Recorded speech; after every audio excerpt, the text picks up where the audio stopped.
We've all seen great presentations, and in addition to enjoying them, you've likely come away wishing you were just as capable of delivering one. Hi, I'm Todd Cromie, and if all goes to plan, this presentation, which I've based on the guidance from my course, may serve to make that wish a reality. Now, it's true our text covers a wide range of techniques that cannot be completely covered in 8 slides. And as it also rightly points out, there is no one-size-fits-all solution.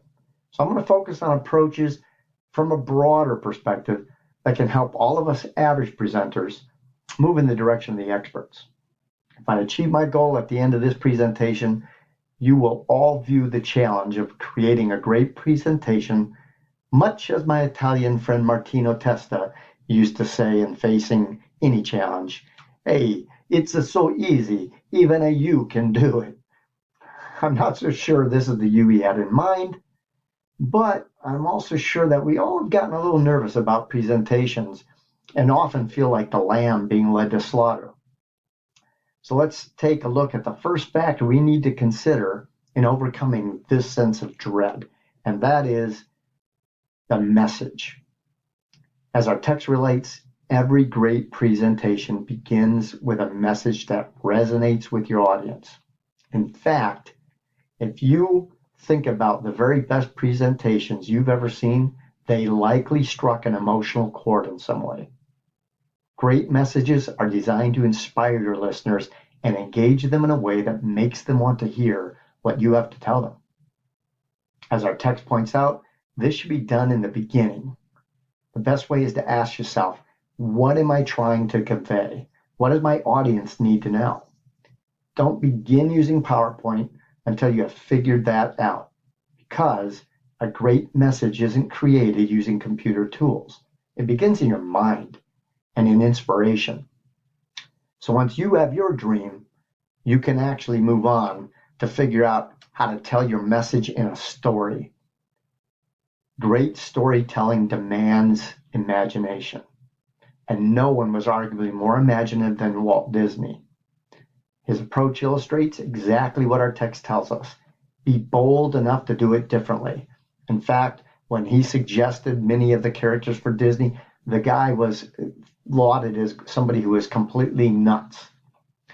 By creating an experience that completely immersed people in his stories, Disney was able to created an experience focused on details and how those details contributed to the picture the audience took in.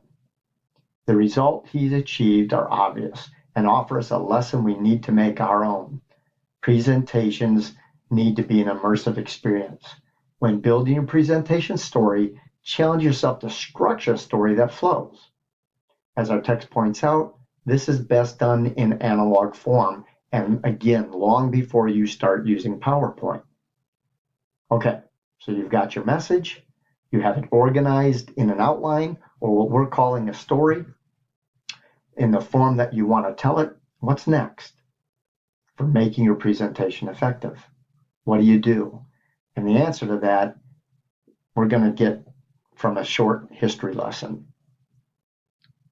or what I like to call Lessons of Gettysburg.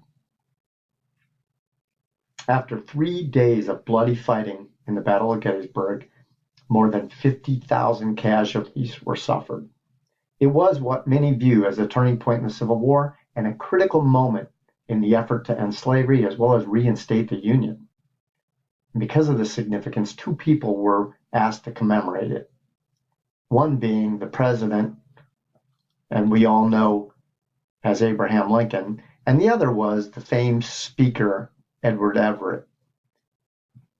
No doubt both were a bit nervous at the prospect of forming a message and story that adequately captured the emotion surrounding the battle, the carnage of war, the sacrifice of those who fought it, and more, what it meant to the nation. But as presentations go, it truly epitomized the value of being on point.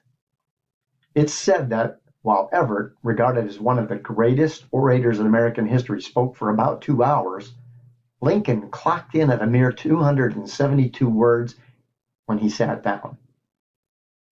And in recognizing the huge disparity, the president was concerned Maybe he'd been a little bit less than effective. The next day, Everett wrote to Lincoln and said, I should be glad if I could flatter myself as having came as near to the central idea on the occasion in 2 hours as you did in 2 minutes. We don't often think of speeches as presentations, but of course they are. Just that. The Gettysburg Address is still renowned for being one of the very best ever delivered. And what we need to realize is that it wasn't done with the advantage of PowerPoint, and it was completed in just a few short minutes. The lesson, as pointed out in our course, is if you're on point, your message will always be well received by your audience. Great presentations, they don't have a mandatory word count or slide count, and they avoid excessive text and bullet points. Lincoln's example also reflects another key to great presentations from our text, and that is take and learn from example. Because unlike Lincoln's example, we can benefit from the fact that many of the greatest presentations are all recorded.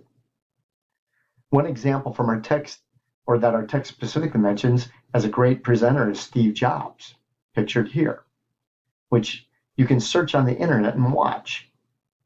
The point being, if you want to learn and improve at anything, what do? You study. Why should it be any different for developing presentation skills?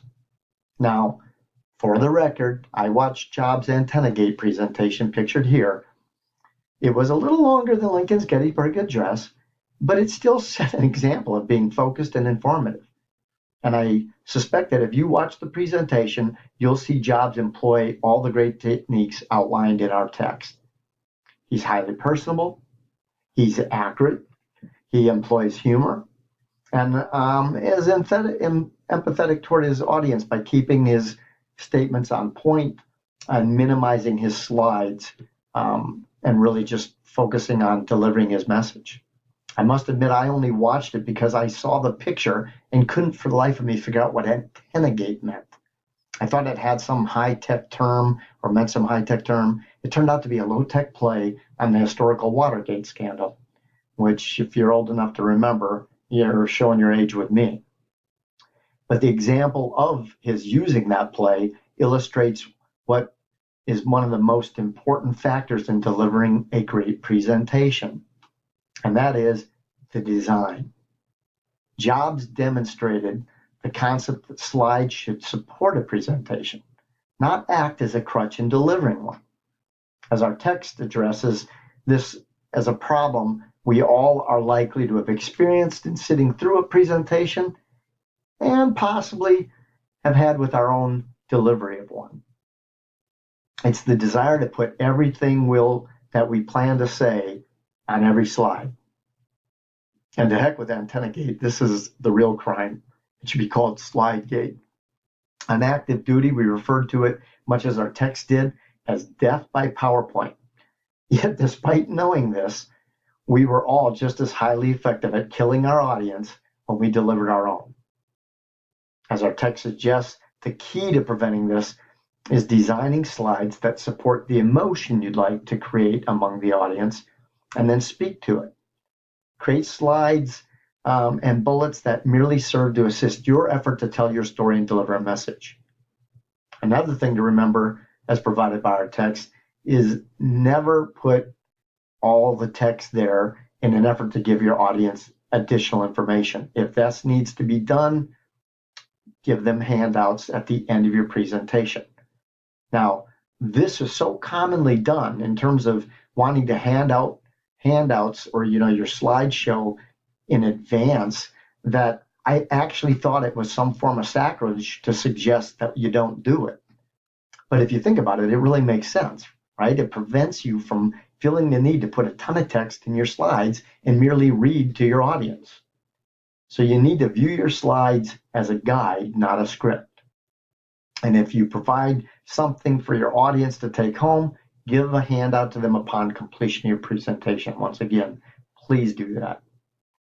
You may be thinking, okay, handouts and detail are great for the audience, but how do I know what to say with simply looking at a picture or bullet point on the slide? And that is a good question and leads to the next method we want to use in delivering great presentations.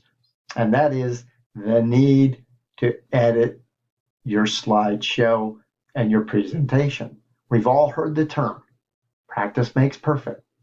And okay, I've been practicing this slideshow a lot, and I'm beginning to think perfect is an awfully high bar. However, the ability to improve is always achievable.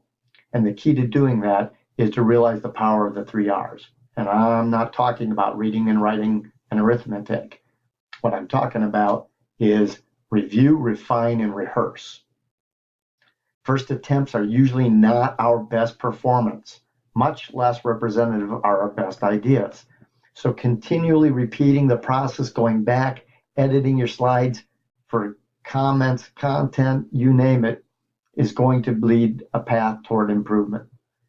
Your practice will assist you in making your audience presentation, make your presentation smooth, which your audience is going to really appreciate. And it will also help reduce your stress from feeling uncomfortable. The goal is know your presentation without having to memorize it word by word. Remember, it's the message that matters. And that way you can better adapt to the situation and recover when you flub, which is likely going to happen in any setting. So this is the end of my road for my presentation.